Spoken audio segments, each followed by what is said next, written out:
Hello అండి, welcome to tree media devotion.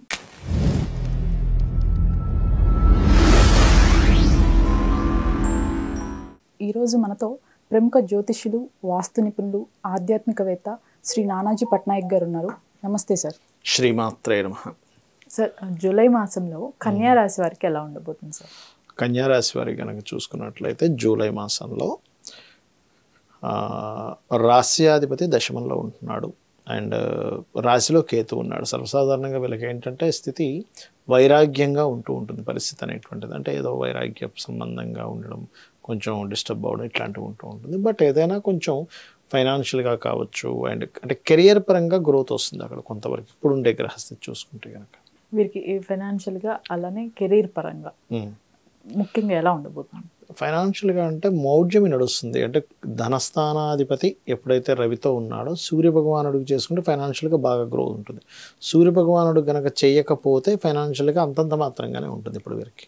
Okay, వీరికి విద్యా వ్యాపార రంగాలు ఎలా ఉండబోతున్నాయి సార్? విద్యా మూలంగా వ్యాపార మూలంగా చూసుకుంటే కనుక గతంతో పోల్చుకుంటే కొంత ఇంప్రూవ్మెంట్స్ వస్తాయి, రావని కాదు. ఇక్కడ ఏంటంటే 4వ అధిపతి భాగ్యంలో ఉన్నాడు, విద్యాకారకుడు. అలాగే వ్యాపార స్థానం నుంచి అంటే లాభస్థానం నుంచి లాభస్థానంలో గురువు ఉన్నాడు. సో ఈ రెండు మ్యాచ్ అవుతున్నందుకు గతంతో పోల్చుకుంటే కొంత డిఫరెంట్గా డెఫినెట్లీ వీళ్ళకి కొంత ఇంప్రూవ్మెంట్స్ అనేవి ఉంటాయి. కాకపోతే లగ్నంలో కేతు ఉన్నందుకు, బుధరాశుల్లో కేతు ఉన్నందుకు పర్టికులర్గా ఏంటంటే వీరికి ఈ బిజినెస్లో డిఫరెంట్ టెక్నిక్స్ వాడాలి, డిఫరెంట్గా ఏదైనా చేయాలనే ఆలోచనలు వీరికి, తద్వారా కూడా సక్సెస్ ఉంటుంది వీరికి. వీరికి సంతాన పరంగా అలానే మ్యారేజ్కి సంబంధించి ఫలితాలు ఎలా ఉండబోతున్నాయి సార్? ఇష్టపడిన వారిని, మేనరికంలో ఉన్నటువంటి వారిని ఇష్టపడి వివాహం చేసుకోవడము, అందులో ప్రత్యేకంగా వీళ్ళు కొన్ని కేసెస్లో ఎలా ఉంటాయంటే ఇప్పుడున్న ప్లానటరీ పొజిషన్ పరంగా ఇతర క్యాస్ట్ వాళ్ళని ఇష్టపడి వివాహం చేసుకోవడం కూడా చూపిస్తుంది ఇప్పుడు ఉండేటువంటి పొజిషన్స్లో. బికాజ్ ఆఫ్ లగ్నంలో కేతు, సప్తమంలో రాహు ఉన్నందుకు అండ్ పంచమాధిపతి వెళ్ళి సీక్రెట్ సైన్లో ఉన్నందుకు ఇటువంటివి జరుగుతాయి. అయితే ఇది ఎప్పటి వరకు అని చెప్పి చూసుకున్నట్లయితే ఇది శని వక్రిస్తున్నాడు ఈ మాసంలో ముఖ్యంగా. అంటే జూను మనకి 30వ తేదీ నుంచే వక్రిస్తున్నాడు, 29, 30 నుంచే.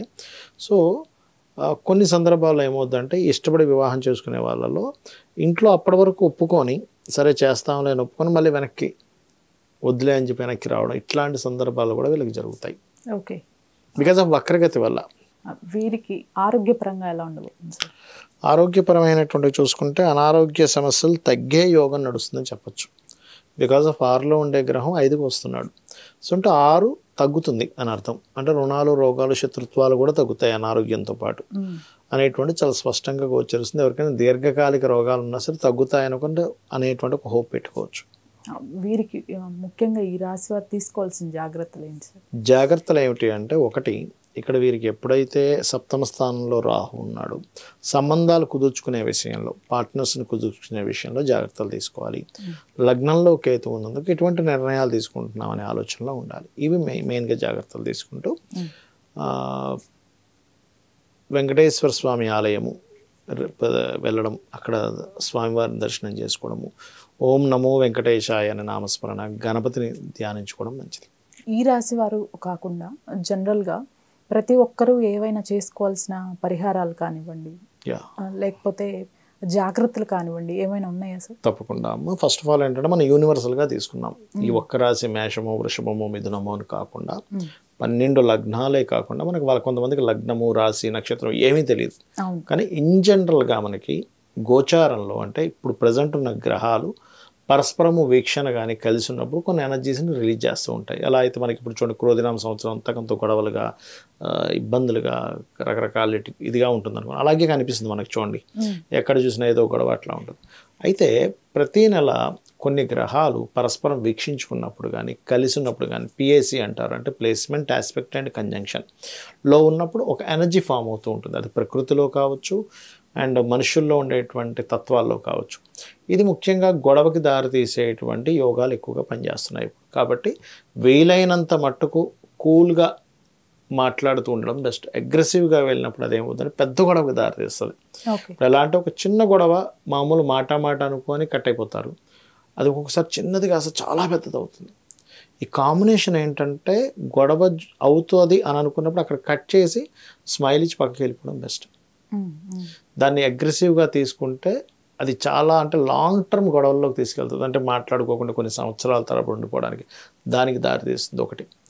రెండవది, అప్పు చేసి బిజినెస్ పెట్టేటువంటి వారు మనం ఎంత అప్పు చేస్తున్నాము, ఎందుకంటే న్యాచురల్ 6,000లో కేతు ఉన్నాడు, ఎంత అప్పు చేస్తున్నాము, ఏ బిజినెస్ పెడుతున్నాము, దీనికి కనెక్టివిటీ ఉందా లేదా అనేటువంటిది ఫస్ట్ చూసుకోవాలి.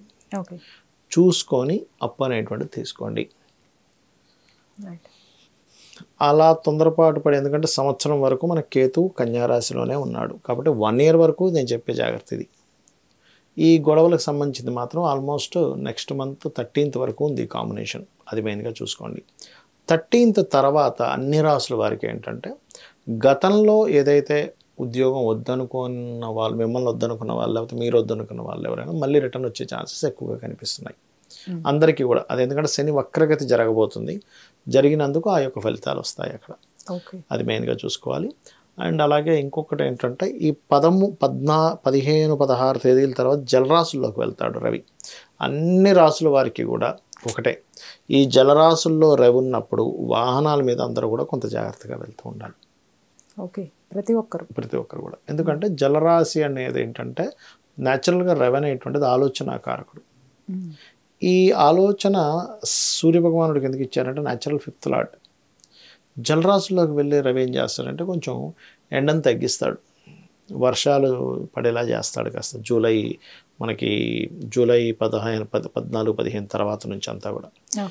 సహజంగా చూడండి, మనిషికి బాగా చలి కానీ మందత్వంగా ఉన్నప్పుడు మనిషి బుద్ధి మీద కూడా దాని ప్రభావం చూపిస్తుంది. మీరు గమనించండి, బాగా చల్లగా ఉంది, అబ్బాయి ఏం నిద్ర లేసం పడుకుందాం అనిపిస్తూ ఉంటుంది. అంటే ఏమిటంటే ఆ సమయంలో ప్రత్యేకంగా మీరు వీలైతే గనక ఆదిత్య హృదయ పఠనం గనక చేసినట్లయితే, ఆలోచనాకారకుడు జలరాశుల్లో ఉన్నప్పుడు నిర్ణయాలు తప్పుగా తీసుకుంటూ ఉంటారు. కాబట్టి జూలై 14th, 15th నుంచి ఆల్మోస్ట్ ఆగస్ట్ 14th, 15th వరకు కూడా కాస్త మీ ఆలోచనలు అందరూ కూడా ఆలోచన తీసుకునేటప్పుడు కొంచెం జాగ్రత్తగా చూసుకొని ఆలోచన చేయాలి. పొరపాటు కూడా ఆ పర్టికులర్ టైంలో జలరాశిలో రవి ఉన్నప్పుడు అంటే ఇది ఎవరూ ఆడకూడదు, కానీ కొంతమంది తెలియక ఈ బెట్టింగ్స్ అని ఇట్లాంటివన్నీ ఆడుతూ ఉంటారు, ఇటువంటివి చేయకూడదు. కొంతమంది షేర్ మార్కెట్లో కూడా వెళ్తారు. షేర్ మార్కెట్ అనేటువంటిది ఏంటంటే వాళ్ళ పర్సనల్ చార్ట్లో ఒక కాంబినేషన్ పర్టికులర్గా ఉంటుంది. ఇది ఏంటంటే ఒక 10-15 వేల జాతకాలు దాదాపుగా 10,000 అయితే ఖచ్చితంగా తీసుకొని రీసెర్చ్ చేసి చెప్తున్న అంశం ఇది, రీసెర్చ్ చేసి చెప్తున్న అంశం. అదేమిటంటే ఎవరికి బాగా వర్తిస్తుంది షేర్ మార్కెట్, డైలీ ట్రేడింగ్ చేసేవారికి ఎవరికి బాగా యోగిస్తుంది అంటే వాళ్ళ పర్సనల్ చార్ట్లో 2వ స్థానం అంటే ధనస్థానం బలంగా ఉన్న వాళ్ళకి, పంచమం అంటే స్పాంటేనియస్నెస్. షేర్ మార్కెట్ అంతా ఏంటంటే ఎక్కడ మనం ఇన్వెస్ట్మెంట్ చేయాలి, ఎక్కడ చేయకూడదు, ఎప్పుడు సెల్ చేయాలి, ఇప్పుడు బై చేయాలని స్పాంటేనియస్గా అప్పటికప్పుడు డెసిషన్ తీసుకోవాలి. సో ధనస్థానము, పంచమ స్థానము, అష్టమ స్థానం అంటే ఈజీగా వచ్చే మనీ. షేర్ మార్కెట్ అంతా కూడా ఈజీ మనీ కోసమే చూస్తారు, కానీ అది యాక్చువల్గా ఏంటంటే ఒక స్ట్రాటజిక్గా వెళ్ళాల్సింది అది. సో ఈజీ మనీ కారకుడు కూడా సపోర్ట్ చేయాలి దానికి. 8th and 11th లాభాలు అంటే 2, 5, 8, 11 కారకులు బాగున్న వాళ్ళకి, ఆ కాంబినేషన్ ఉన్న వాళ్ళకి, దీంతో పాటు ఒక నీచభంగ రాజయోగం కానీ ఒక విపరీత రాజయోగం కానీ ఉన్నవారికి ఈ యొక్క షేర్ మార్కెట్ ద్వారా డబ్బులు వస్తాయి. అందుకని ఈ జలరాశుల్లో రవి ఉన్నప్పుడు షేర్ మార్కెట్ విషయంలో తప్పుడు నిర్ణయాలు కూడా జరుగుతాయి జనానికి. అది కూడా చూసుకుంటూ నిత్యము గనక సూర్య నమస్కారాలు ఎవరైతే చేసుకుంటారో వాళ్ళకి ఇబ్బంది అనేటువంటిది కూడా ఉండదు. ధన్యవాదాలు. శ్రీమాత్రే నమః.